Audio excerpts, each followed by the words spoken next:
with Sam Colonna, this time at Andrew's place. You guys are almost in full swing when it comes to the training camp, but there is one crucial question, which is who's going to be next? How do you train, not actually knowing, and what do you want to see and when? Well, you know, we're staying in shape, whoever it is, but of course we want the rematch with Stevenson. You know, everybody wants to see it, the public wants to see it. It's almost like in demand. You know, we should be next in line to fight him. We proved to everybody that we're capable and able, and we want that rematch. That's all we're asking for. We're staying steady, training. We're prepared to fight if we had to in 3 weeks. You know, we're ready to go.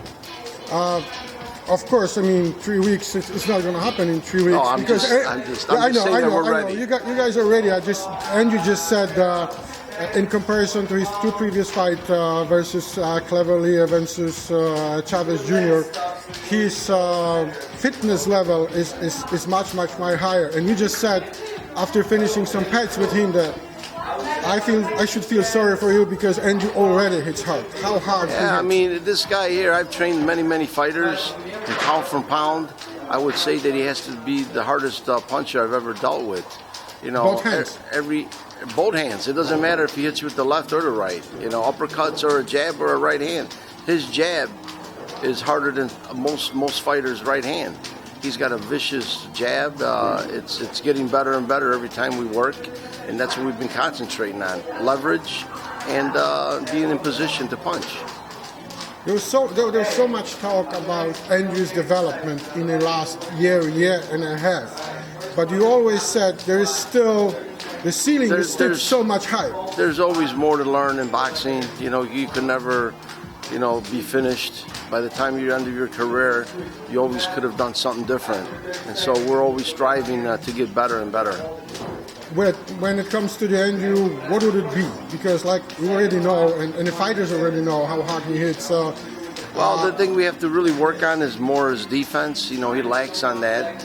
He's got stamina. He throws a lot of punches. We know that already, and everybody knows that you know, we have to work on his defense, and that's what we're going to be concentrating more and more.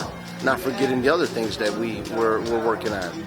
How hard is to prepare a fighter not knowing? It is. It's especially really, when we don't even know if it's going to be southpaw or going to be. Yeah, it's really hard to really determine, you know, how we're going to train, but we're staying ready.